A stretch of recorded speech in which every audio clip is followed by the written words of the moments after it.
रजत ने अपनी पसंद की लड़की फिजा, जो कि मुसलमान थी, उससे लव मैरिज की थी। क्योंकि रजत शहर से बाहर नौकरी किया करता था, इसलिए फिजा उसके साथ ही रहा करती थी। रजत की माँ सरला अपने बहू बेटे से मिलने के लिए उनके पास आ रही थी। सरला को मुस्लिम बहू से किसी तरह की कोई शिकायतें भी नहीं थी, क्योंकि सरला बहुत ही खुले विचारों वाली औरत थी। सुबह की पहली ट्रेन पकड़कर सरला अपने बेटे बहू के पास पहुंच जाती है। ऐसी एक सुबह सभी लोग नाश्ता कर रहे होते हैं, तभी रजत बोलता है। फिजा, एक बात बताओ, रमजान के रोजे आ रहे हैं, तो क्या तुम रोजे रखोगी? हाँ, हम हर साल की तरह इस साल भी पूरे रोजे रखेंगे। रमजान वो क्या होता है बहू? मैंने सुना जरूर है, पर मुझे पता नहीं है इस बारे में। अम्मी जान, ये पूरा एक पाक महीना होता है जिसमें इबादत की जाती है, रोजा रखा जाता है, नियाज़ें बांटी जाती हैं और फिर लास्ट में ईद की दावत होती है। सच में? तो मैं भी क्या तेरे साथ रोजा रख लूं? नहीं नहीं, आप रोजा मत रखिए, क्योंकि रोजे रखने के लिए कुछ खास नियम होते हैं जो हम मुसलमानों को निभाने पड़ते हैं, इसलिए आप रोजा नहीं रख सकती, पर आप हमारे साथ इबादत जरूर कर सकती हैं। चल ठीक है बहू, तू मुझे बताती जाना, मैं बिल्कुल वैसा वैसा ही करूंगी। एक रमजान मेरी मुस्लिम बहू के नाम। लो भाई, अब तो मजा आएगा जब मुस्लिम बहू को हिंदू सास का साथ मिलेगा, वो भी रमजान में। तो क्या ही देखने वाली बात होगी, इस बार की ईद कुछ खास होगी। ऐसे ही सभी लोग बातें कर रहे थे और नाश्ता करते हैं। रमजान से पहले फिजा पूरे घर को अच्छे से साफ सफाई करके साफ करती है और दिवाली की तरह पूरे घर में जगमगाती हुई रोशनी की लड़ियां लगा देती है। साथ ही वो तरह तरह के रमजान के लैंप और कई तरीके की सजावट सामान भी खरीद कर लेकर आती है। पूरा घर जगमगाती हुई रोशनी से भर जाता है। ये सारी सजावट देखकर सरला बोलती है। क्या बात है बहू, सब कुछ बहुत सुंदर लग रहा है, एकदम जैसे दिवाली आ गई हो। अम्मी जान, जैसे आपके लिए दिवाली है ना, वैसे हमारे लिए भी ईद दिवाली ही है। जैसा आपकी दिवाली में आपका घर पूरी रोशनी से भर जाता है, वैसे ही हमारी ईद पर हमारा घर रोशनी से भर जाता है। वैसे कब से शुरू हो रहा है रमजान, तूने बताया नहीं। अम्मी जान, कल चांद रात है और उसके बाद रोजे शुरू हो जाएंगे, फिर 1 महीने बाद ईद आ जाएगी। हाय, यानी बहू 1 महीने तक तो व्रत यानी रोजे रखेगी? तेरी तबीयत खराब हो गई तो? अम्मी जान, कुछ नहीं होगा, अल्लाह ताला सबको ताकत और हिदायत देते हैं रोजा पूरा होने के लिए। अच्छा बहू, तो फिर कल रात में क्या करते हैं, जरा मुझे भी बताओ। अम्मी जान, कल जो चांद निकलेगा ना, वो बिल्कुल ईद जैसा चांद होता है और उस चांद को देखकर हम सब एक दूसरे के गले मिलकर चांद मुबारक कहते हैं। फिर सुबह 4 बजे उठकर हम सब सेहरी करते हैं। शहरी क्या होती है बहू? अम्मी जान, सेहरी का मतलब होता है कि हम सुबह 4 बजे उठकर पानी पी लेते हैं, खाना खा लेते हैं, उसके बाद हम अल्लाह को याद करते हैं, नमाज पढ़ते हैं, थोड़ा आराम करते हैं, उसके बाद सारा दिन ना तो कुछ खाते हैं और ना कुछ पीते हैं, सिर्फ इबादत करते हैं। तो बहू फिर खाते कब है? शाम को जब इफ्तारी का समय होता है। इफ्तारी वो क्या होता है बहू? इफ्तार यानी कि हमारा रोजा खुलने का समय। इफ्तार के लिए बनाया हुआ सारा खाना हम दस्तरखान पे सजा देते हैं, जिसके बाद हम अल्लाह का शुक्रिया अदा करते हैं और दुआ पढ़ते हैं और फिर अपना रोजा खोलते हैं। और रोजा खोलने के अगली सुबह तक, सेहरी तक हम कुछ भी खा पी सकते हैं। फिर तो ठीक है बहू, फिर तो बहू तेरी इफ्तारी और शहरी में मैं भी तेरी पार्टनर बन गई हूँ। रोजा नहीं रख सकती तो क्या हुआ, पार्टनर तो बन ही सकती हूँ। बिल्कुल अम्मी जान, बिल्कुल बन सकती है। ऐसे ही फिजा और सरला मिलकर दोनों ही रमजान की पूरी तैयारियां कर लेते हैं। अगले दिन रात को चांद का दीदार करने के बाद फिजा रजत और सरला के गले मिलकर उन्हें चांद मुबारक कहती है। चांद रात के साथ ही रमजान की शुरुआत हो जाती है। सुबह के 4 बजे फिजा उठती है और अल्लाह को याद करती है। तभी वो किचन में जाकर देखती है कि सरला वहाँ पहले से ही उसके लिए चाय और काफी सारी चीजें बनाकर तैयार कर चुकी है। ये देखकर फिजा को बहुत अच्छा लगता है और सरला बोलती है। अरे बहू, थोड़ी जल्दी कर ले, तेरी सहरी का समय हो जाएगा।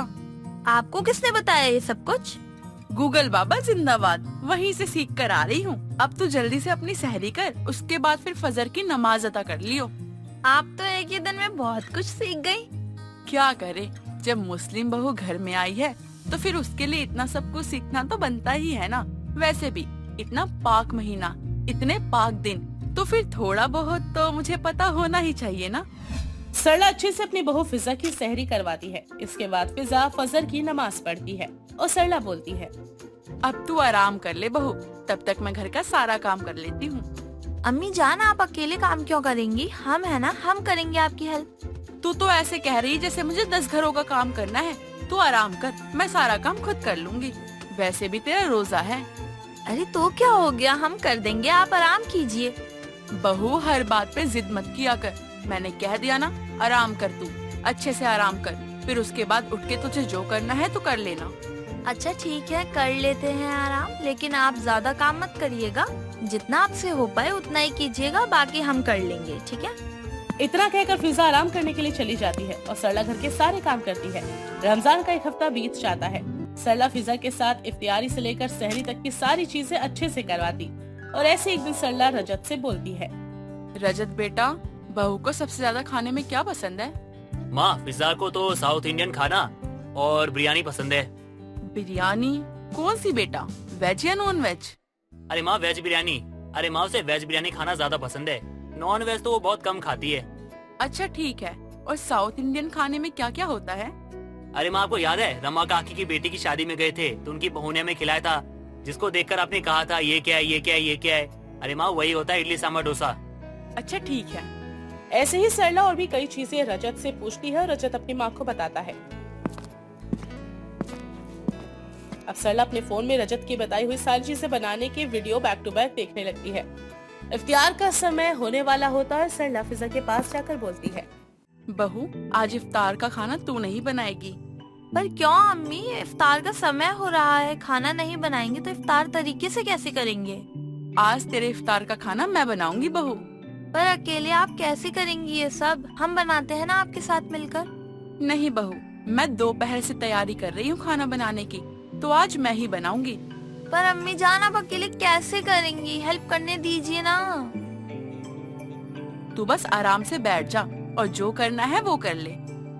फिजा बार बार सरला को मदद करने के लिए बोलती है, लेकिन सरला फिर भी फिजा को रसोई से बाहर भेज देती है। फिजा अपनी बाकी की तैयारियां करती है और सरला किचन में खाना बनाती जाती है।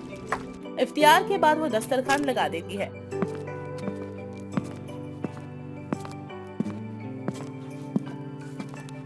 और दस्तरखान पर अपनी पसंद का साउथ इंडियन खाना और बिरयानी देखकर फिजा बहुत खुश होती है और सरला से बोलती है, अम्मी आपने ये सब कुछ हमारे लिए बनाया है? और नहीं तो क्या, तभी तो तुझे कहा था कि आज तू नहीं बनाएगी, सब कुछ मैं ही बनाऊंगी। लेकिन आपने इतनी मेहनत क्यों की अम्मी? तो क्या तू मेहनत नहीं करती है? सुबह से लेकर शाम तक भूखी प्यासी रहती है हमारे लिए और हमारे लिए इतनी दुआएं करती है, तो मैं और रजत क्या तेरे लिए इतना भी नहीं कर सकते? रजत से मैंने सुबह ही पूछ लिया था कि तुझे क्या पसंद है। वैसे बहू, मैंने ये सब कुछ पहली बार बनाया है, अगर कुछ ऊपर नीचे होगा तो मैनेज कर लेना। अम्मी जान आपने इतना कर दिया, हम उसी में बहुत खुश हैं और हमें पक्का यकीन है आपने बनाया तो इसका स्वाद बहुत बेहतरीन होगा। अरे आप लोग बातें करते रहोगे या खाओगे भी? अरे खाना शुरू करो। इतना अच्छा खाना देखकर मेरे पेट के चूहे कहने, भाई कल खाए सो अब खा ले, अब खाए सो अभी खा ले, और अगर भाई तू नहीं खाएगा तो तेरे पेट से निकल के हम खुद खा लेंगे। अब माँ, मेरे पेट के चूहे मेरा पेट फाड़ कर बाहर आ जाए और खा ले, इससे अच्छा हम खा लेते हैं। रजत की बात सुनकर सभी लोग मुस्कुराते हैं, जिसके बाद फिजा सभी के साथ दस्तरखान पर बैठती है और बिस्मिल्लाह कह के खाने की शुरुआत करती है। सरला का बनाया हुआ सारा खाना फिजा को बहुत पसंद आता है और वो अपनी सास की बहुत तारीफ करती है। ऐसे ही दिन गुजरते हैं और ईद का दिन अब नजदीक आने वाला होता है। सरला बाजार से कुछ शॉपिंग करने के लिए जाती है। शाम को वो शॉपिंग करके घर वापस आती है। तभी वहाँ पर एक बहुत ही सुंदर मुसलमानी लिबास और बहुत सारे गहनों और श्रृंगार का सामान फिजा के लिए वो खरीद कर लाती है। ये ले बहू, तेरे लिए ईद के कपड़े लेकर आई हूँ। ये बहुत ज्यादा खूबसूरत है और ये गहने और भी ज्यादा खूबसूरत है। तुझे पता भी है बहू, मैं कितनी दुकान घूमकर ही कपड़े लेकर आई हूँ तेरे लिए। ये मुसलमानी लिबास है, तुझे पसंद आएंगे। सच में अम्मी बहुत ज्यादा खूबसूरत है। और ये सोने के कंगन मेरी तरफ से तेरे लिए ईदी। अम्मी जान इन सब की क्या जरूरत थी, आप इतना सब ले आए, मेरे लिए वही बहुत है। जरूरत कैसे नहीं थी, ईद पर छोटों को ईदी देना बड़ों का हक होता है, तो बस मैं भी अपनी लाडली बहू को ईदी दे रही हूँ। जब मैं पहली बार अपनी बहू के साथ रमजान मना रही थी तो फिर तो मुझे ये चीज निभानी ही थी ना। हम ना बयान नहीं कर सकते कि हमें कितनी खुशी हो रही है सच में। वैसे तेरे साथ साथ मैं भी अपने लिए ऐसा कुछ खरीद के ले आऊंगी। ईद पे दोनों सास बहू एक साथ पहनेंगे। आप सच कह रही हैं अम्मी? लेकिन आप तो हमेशा साड़ी पहनती है ना, तो फिर? अरे तो क्या हुआ, कभी कभी कुछ नया भी पहन लेना चाहिए। इतना कहकर सरला प्यार से अपनी बहू को गले लगाती है। दिन गुजरते हैं और ईद की सारी तैयारियां करती है और साथ ही वो अपनी बहू को ईद पर सरप्राइज देने के लिए घर पर एक बहुत बड़ी दावत रखती है, जहाँ पर वो अपने सभी रिश्तेदारों और फिजा के परिवार वालों को बुलाती है। ईद की सुबह सरला के कहने पर रजत फिजा को किसी बहाने से घर के बाहर ले जाता है, जिसके बाद घर पर सरला सारी तैयारियां कर लेती है। शाम को जब फिजा रजत के साथ घर लौट कर आती है तो वो देखते हैं कि पूरा घर मेहमानों से भरा हुआ है। अपने परिवार वालों को देखकर फिजा बहुत खुश होती है और सभी लोग एक दूसरे को ईद मुबारक कहते हैं। इसके बाद सरला और फिजा दोनों ही सरला के लाए हुए कपड़े पहनते हैं और एक जैसे तैयार होकर सभी के सामने आते हैं। उन दोनों को देखकर सभी लोग उनकी बहुत तारीफ करते हैं। तभी सरला बोलती है, आप सभी को मेरे और मेरे परिवार वालों की तरफ से ईद की बहुत बहुत मुबारकबाद। आज की ये ईद की शाम बहुत ज्यादा खास है। मैंने अपने जीवन में पहली बार रमजान का पूरा महीना एक त्योहार की तरह मनाया है। पहली बार मुझे पता चला इबादत में सारा दिन गुजारना कितना अच्छा होता है। मेरी बहू फिजा, जो मेरे धर्म की नहीं है, लेकिन मुझे उसके धर्म से कोई दिक्कत नहीं है, वो दुनिया की सबसे प्यारी बहू है। अम्मी बस कीजिए ना, इतनी तारीफ मत कीजिए। वैसे सच कहूँ, ये रमजान मेरे लिए सबसे खास था। मेरी सासू अम्मी ने मुझे ये महसूस होने ही नहीं दिया वो पहली बार रमजान मना रही हैं, और आगे से आगे बढ़कर उन्होंने मेरे लिए हर एक चीज की जो वो कर सकती थी। आज के समय में भी लोग जात पात धर्म को लेकर भेदभाव करते हैं, पर मैं आप सबसे कहना चाहती हूँ, हर धर्म बहुत खूबसूरत है और सबके त्योहारों को मनाना हमारे लिए बहुत गर्व की बात होती है। हमें कोशिश करना चाहिए कि हम सबके साथ दिल से मिलजुल के रहे। सरला और फिजा की बातें सुनकर सभी लोग बहुत खुश होते हैं और ये अनोखी सास बहू की जोड़ी को देखकर सभी लोग बहुत ही तारीफ करते हैं। ईद की दावत में आए हुए सभी मेहमान इस दावत का बखूबी लुफ्त उठाते हैं। अब हर साल सरला रमजान में अपनी बहू के साथ रमजान मनाती और ईद की धमाकेदार दावत करती। रीतू को शुरू से ही तीखा खाने का बहुत ज्यादा शौक था और वो बहुत ज्यादा तीखा खाया करती थी। शादी के बाद भी वो खाना बहुत ही ज्यादा तीखा बनाया करती थी। एक दिन जब रीतू ने बहुत ही तीखा खाना बनाया होता है, जिसे खाने के बाद तो रीतू की सास तुलसी के कान से धुआं निकल जाता है। बहू, तूने खाने में मिर्ची डाली है या मिर्च में खाना बनाया है? अरे इतना तीखा कौन खाता है? तुझे क्या अपनी सास ससुर से प्यार नहीं है जो तू इतनी मिर्च वाला खाना बना रही है घर में? माँ जी, मैं जब से शादी करके यहाँ आई हूँ तब से तो मैं मिर्च वाला खाना बनाती ही आ रही हूँ। बहू, हमें तो लगा तू धीरे धीरे सादा खाना भी बनाने लग जाएगी, लेकिन तूने तो सचमुच हद ही कर दी। माँ जी, क्या हद कर दी मैंने? आपको तीखा खाना पसंद नहीं आया तो मैंने हद कर दी है। बहू, मिर्च मसाला चल जाता है, लेकिन सच में बहुत ज्यादा ही तीखा बनाया है तूने खाना। हम लोग तो जरा सा भी तीखा खाना नहीं खाते, बस तेरी वजह से अब तक खा रहे हैं, लेकिन बस अब और नहीं। माँ जी, लेकिन मुझे तो तीखा ही पसंद है ना।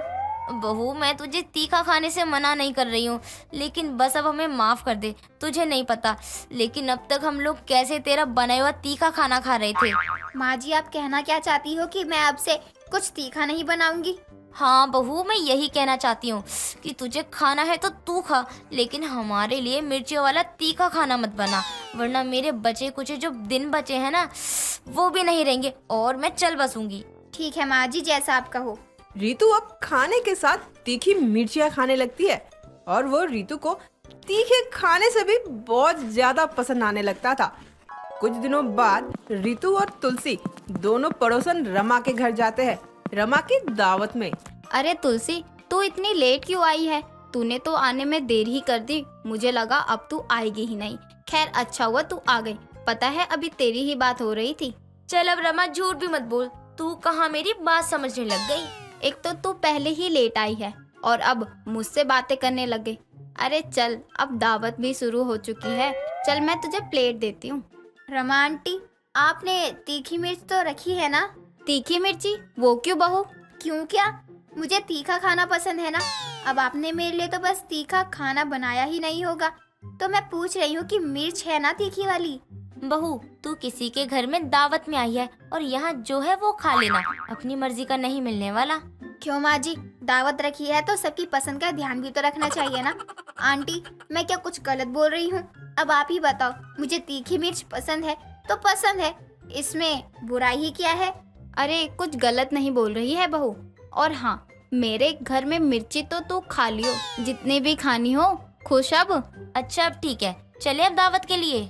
अरे हाँ हाँ चलो अब। रमा तुलसी और रीतू को लेकर जहाँ खाना खाया जा रहा था वहाँ चली जाती है।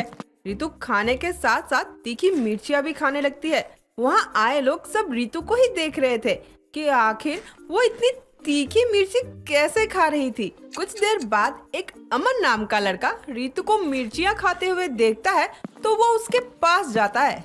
मैडम जी, इतनी मिर्चियाँ क्यों खा रही हो? रोना चाहते हो या आंसू छुपाना चाहते हो? अरे ओ, इंसान क्या अपनी मर्जी से कुछ खा नहीं सकता? मुझे मिर्च पसंद है तो खा ही रही हूँ मैं। लेकिन आपको क्या तीखा खाने की जरूरत है? आप तो वैसे ही बवाल मचा रही हो। अगर आप इस तरह से बकवास करते रहे ना तो मैं बवाल मचा रही हूँ तो वो अलग बात होगी, लेकिन आपके साथ क्या क्या होगा वो आप नहीं सोच सकते हो। इसलिए अच्छा होगा आप जाइए यहाँ से। क्या मैडम, आपको तीखा पसंद है तो आप मिर्च खा रही हो, और मुझे मिर्ची खाते हुए ना लोग पसंद है, इसलिए मैं आपको देख रहा हूँ। क्या मैं आपको देख भी नहीं सकता? इतना भी क्या जुल्म करना। अच्छा, आपको मुझे देखना है? चलिए कोई बात नहीं, आपकी ये इच्छा भी पूरी कर देती हूँ। रीतू इतना बोलकर अमन के मुंह में जबरदस्ती तीखी मिर्ची डाल देती है। इसके बाद अमन पानी के लिए यहाँ वहाँ भाग रहा होता है। रीतू को तीखी मिर्ची इतनी पसंद थी कि अब वो हर चीज के साथ तीखी मिर्ची खाने लगती है। कई दिनों तक ऐसा ही चलता रहा। कुछ दिनों बाद रीतू अपने कमरे में बैठकर तीखी मिर्ची और दाल चावल खा रही होती है। तभी वहाँ रीतू की सास और रीतू का पति अंकित आता है।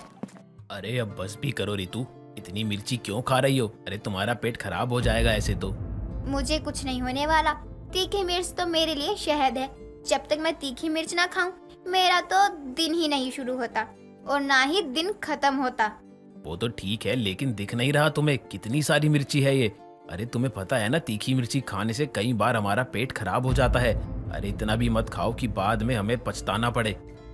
तुम लोगों का होगा ऐसा पेट जो तीखा खाना ना पचा पाए, लेकिन मेरा पेट ऐसा नहीं है और इससे भी तीखा तीखा खाना पचाया है मैंने। और ये मिर्ची तो मुझे इतनी तीखी लग भी नहीं रही है। पता नहीं क्या खाकर पैदा हुई है ये लड़की, इतनी तीखी तीखी मिर्ची खा रही है। जरा सा भी तीखा नहीं लगता इसे। अरे तीखी तेरी जुबान से भले ही ना, लेकिन तेरे पेट की हालत जरूर खराब हो रही है। माँ जी आप तो कुछ बोलो ही मत। आपने ही तो मुझे बोला था ना कि अगर मुझे तीखा खाना है तो मैं खाने के साथ मिर्ची खा सकती हूँ, और जब अब मैं सच में खाने के साथ मिर्ची खा रही हूँ तो आप सुना रही हो। अरे मुझे क्या पता था कि तू इतनी तीखी मिर्ची खाएगी। तेरे पेट से आग नहीं निकलती या कानों से धुआं नहीं निकलता। मत खा, वरना किसी दिन मिर्चियों की माला लगानी पड़ जाएगी तेरी तस्वीर पर। माँ जी आप तो यही चाहती हो कि मैं मर जाऊं ताकि आप अपने बेटे के लिए दूसरी पत्नी लाओ जो आपके इशारों पर चले, लेकिन ऐसा कुछ नहीं होगा। आप बस सोचती रहो ये सब। माँ ये सब मेरी दूसरी पत्नी लाने के लिए नहीं बोल रही है, बल्कि ये इसलिए बोल रही है ताकि तुम थोड़ा बहुत समझदार बन सको। लेकिन नहीं, तुम्हें दूसरों की बात समझ में कहाँ आती है। अंकित बेटा तू चिंता मत कर, आज नहीं तो कल इसे हमारी बात समझ आ जाएगी। माँ समझ तो आ जाएगा, लेकिन मैं बस इतना ही चाहता हूँ कि ऋतु की तबीयत ना खराब हो जाए इन तीखी मिर्ची के चक्कर में, क्योंकि तीखा खाना हमारी सेहत के लिए बिल्कुल ठीक नहीं होता।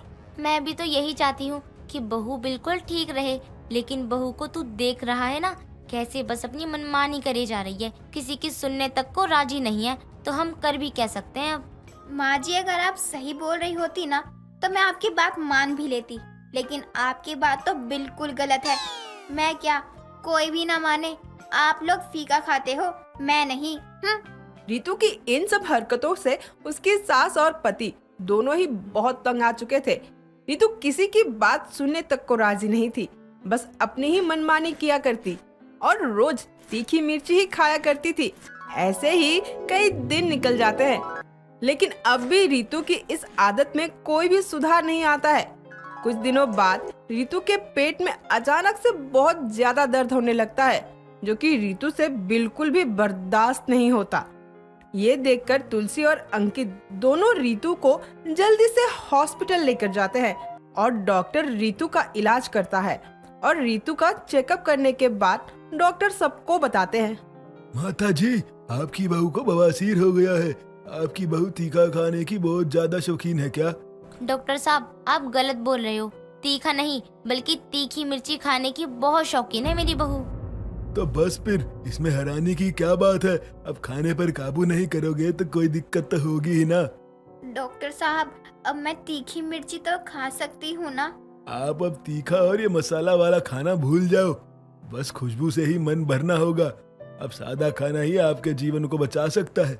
डॉक्टर की बात सुनने के बाद रितु को मजबूरन मिर्ची खाने पर काबू करना पड़ता है।